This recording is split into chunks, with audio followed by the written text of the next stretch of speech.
Hello friends, तर स्वागत आहे तुमचं आपल्या या यूट्यूब चॅनलवरती. मित्रांनो, आपण पाहणार आहोत आजपासून एक नवीन सिरियल. तर आपण त्या सिरियलचा पहिलाच भाग पाहणार आहोत. प्रेक्षकांनो, सिरियल खूप इंटरेस्टिंग आहे, तुम्हाला नक्की आवडेल. तर आता आपल्या या सिरियलचे हिरो आणि हिरोईन दोघेही जण सकाळी सकाळी उठलेले आहेत आणि इकडे सिरियलची हिरोईन मस्तपैकी आता उठल्या उठल्या देवाला नमस्कार करत आहे. आणि त्यानंतर हा जो हिरो जो आहे ना, तोही आता छान संस्कारी दाखवलेला आहे. हां, तो स्वतःचं अंथरूण वगैरे उचलून घेतो आणि कामात खूप मदत करतो. त्यानंतर इकडे आता दोघेही जण आपापल्या घरी पाणी भरण्यासाठी बाहेर पडलेले असतात आणि सकाळ झाल्यानंतर नळावरती सगळ्यांचीच गर्दी होत असते, हे त्या दोघांनाही माहीत असतं. आणि त्याचनंतर आता तिथे त्यांनी दोघांनी नंबरही लावलेला आहे. तर तिथे जे काही वयस्कर व्यक्ती होते त्या लोकांना त्यांनी अगोदर पाणी वगैरे भरून दिलं आणि त्याचनंतर त्यांनी पाणी भरलं. असं काही संस्कार इथे दाखवले गेलेले आहेत. आपण मोठ्यांसोबत कसं वागायचं वगैरे सगळं काही दाखवलं गेलेलं आहे प्रेक्षकांनो. खरंच ही सिरियल खूप छान आहे. तर मलाही वाटते की तुम्हालाही खूप आवडेल. त्यामुळे रोजच या सिरियलचे भाग एन्जॉय करा. तर आता इथे सगळेजण नळावरती अर्पिताची तारीफ करत असतात, कशा प्रकारे ती सगळ्यांची मदत करते आणि सगळ्या कामात कशी एक्सपर्ट आहे. त्यावेळी ती अर्पिता जी आहे ती म्हणत असते की काका एवढं काय त्यात, एवढं तर करावंच लागतं. आणि त्यानंतर आता अर्पिताचंही पाणी भरून होतं आणि इकडे हा जो आपल्या सिरियलचा हिरो आहे तो देखील हेच करत असतो. त्याचंही अगदी अर्पितासारखंच असतं. अगोदर दुसऱ्याला मदत करायची आणि नंतर आपलं काम करायचं. त्यानंतर अर्पिता करते देवपूजा आणि दोघे देवाला छान मनोभावे नमस्कार करतात आणि आपल्या मनातील जी काही इच्छा आहे ती देवासमोर मांडतात. आणि त्यानंतर दोघेही आपापल्या कामाला लागतात. इकडे अर्पिताची आई जी आहे तीही सकाळ सकाळी घरभर धूप फिरवत असते आणि त्यावेळी बाबा जे आहेत ते घोडे सोडवायला बसलेले असतात आणि आईला प्रचंड त्याचाच राग येत असतो. आई बोलते की कामधंदा सोडून फक्त कोडी सोडत बसतात, तुम्हाला काही उद्योगच नाहीयेत, जरा कामही पाहत जा. तर आता तिचं सगळं झाल्यानंतर तिची बडबड जी आहे ती सुरू झालेली आहे. बाबा जे आहेत ते बोलतात की आज तरी बडबड करू नको, आज विशेष दिवस आहे. असं म्हटल्यानंतर निकी जी आहे ती तिथे झोपलेली असते आणि तिच्या लक्षात येतं की आज विशेष दिवस आहे, म्हणजेच आज अर्पिताताईचा बर्थडे आहे. अर्पिता ताई कुठे असेल?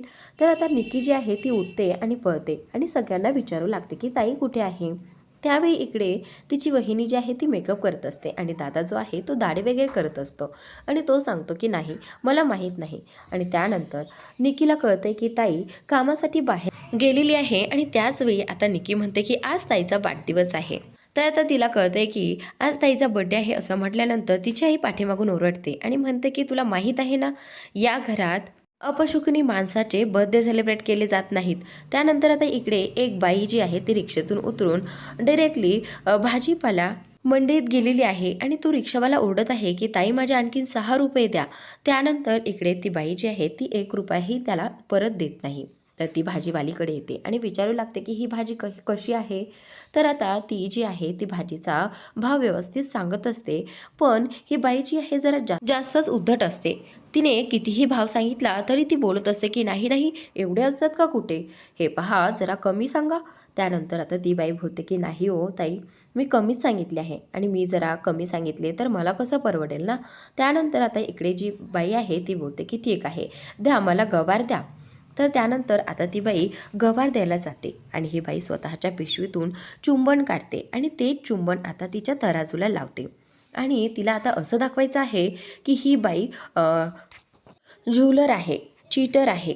आणि त्यानंतर आता इकडे तिच्यात याच्यातून चुंबक काढून ती तराजूला लावते आणि आता ती गवारीच्या शेंगा देत असताना ती ते शेंगा मोजायला जाते आणि त्यावेळी ती तो काटा वरती करून पाहते तर त्यात थोड्याशाच शेंगा टाकल्या जातात, कारण त्याच पारड्यात खालून तो चुंबक लावलेला असतो. आणि त्यानंतर ती बाई जी आहे ती बोलते की अहो, एवढ्या एवढ्या शेंगा कशा काय येतील अर्धा किलोमध्ये, मला सांगा बरं. तर आता ती तराजू सांगते की वरती करा बरं. वरती करायला जाते आणि तिला लगेचच तो चुंबक दिसल्याचा आव आणते आणि मोठ्याने ओळखते की काय आहे हे, तुम्ही अशी भाजी देताय का आम्हाला, हे पहा आम्ही गिराईक म्हणजे तुमचे देव असतो, कळतंय का तुम्हाला, आणि तुम्ही आमच्यासोबत अशी गद्दारी करता.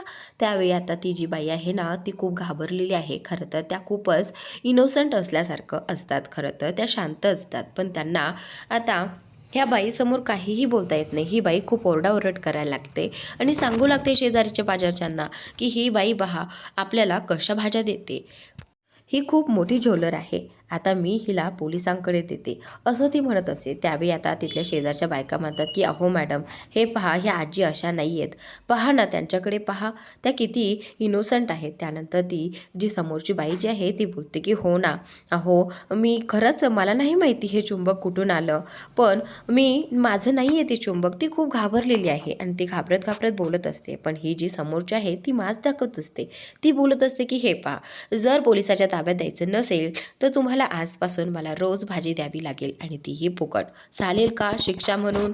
तर आता ती समोरची जी आजी आहे ना ती बोलते की ठीक आहे, घेऊन जा तुम्ही भाजी. तर आता ही लगेचच भाज्या भरायला सुरुवात करते. तिला वाटतं की आता टेन्शनच गेलं, आपल्याला रोजचीच फुकटचीच भाजी मिळेल. पण ही समोरची आजी जी आहे ती आता रडायला लागते, कारण तिला त्यातूनच काही पैसे मिळत होते आणि अशीच जर फुकट रोज भाजी गेली तर आपलं कसं होईल. ह्याच विचारात तिला खूप काळजी वाटत असते आणि सगळ्यांसमोर त्या आजीचा तिने खूप अपमानही केलेला आहे.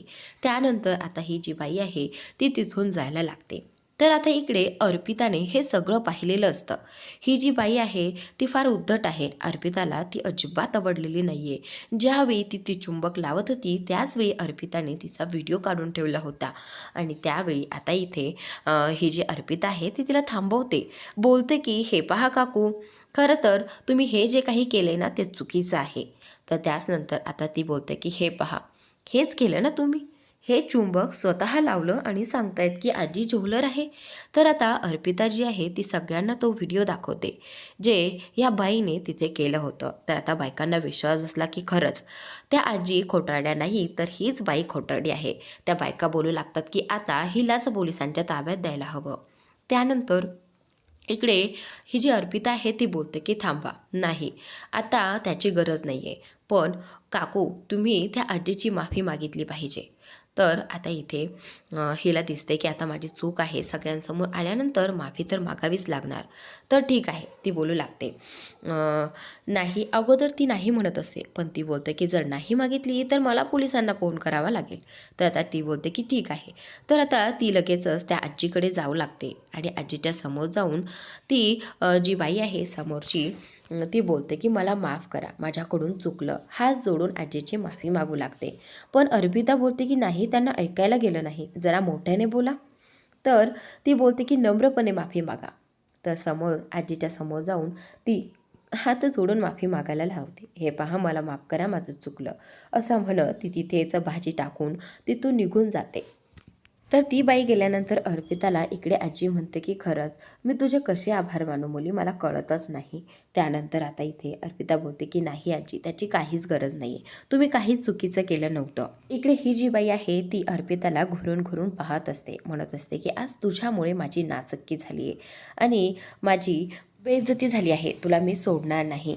इकडे आता आपल्या सिरियलचा हिरो जो आहे तो आता आलेला आहे आणि त्यानंतर अर्पिता जी आहे ती आपलं सामान वगैरे घेऊन सायकलवरती चाललेलीच असते आणि तेवढ्यातच तिचा फोन वाजू लागतो आणि तिला फोन घ्यायचा असतो, म्हणून ती सायकल थांबवून उभी राहते आणि फोन काढायला जाते. तेवढ्यातच तिला आता एका बाईकचा धक्का लागतो आणि त्यानंतर ती पडायला लागते. तर लगेचच हिरोईनला वाचवण्यासाठी येणारच ना, तर लगेचच तो तिची सायकल पकडतो आणि त्यानंतर तिचं सामान तोपर्यंत पडलेलं असतं. तो तिची सायकल स्टँडवरती लावतो आणि तिचं सामान घेण्यात मदत करू लागतो. सगळं काही सामान आवरून पिशवीमध्ये टाकतो आणि त्यानंतर आता तेवढ्यातच त्याला एक फोन येतो आणि फोन आल्यानंतर ते सगळं काही सामान भरून तो पिशवी तिथेच ठेवतो आणि तो तिथून निघू लागतो. अर्पिता त्याला थँक्स म्हणण्यासाठी आवाज द्यायला जाते, पण तोपर्यंत तर तो लांब गेलेला असतो. खरं तर जाता जाता पुढे जाऊन त्याला कचरा दिसतो आणि तो कचरा उचलून त्याने डस्टबिनमध्येही टाकलेला आहे आणि हे अर्पिताला खूप आवडतं. तर त्यावेळी अर्पिता मनातच त्याला बोलते की थँक्यू. तर पुढील भागात इकडे अर्पिता जी आहे ती घरी आलेली आहे आणि अर्पिताची आई जी आहे ती म्हणत असते की या मनुष्य तोंड पाहायला मला अजिबात आवडत नाही. तर इकडे अर्पिता जी आहे ती देवबापाकडे आली आहे आणि तिथेच तिला केक मिळालेला आहे.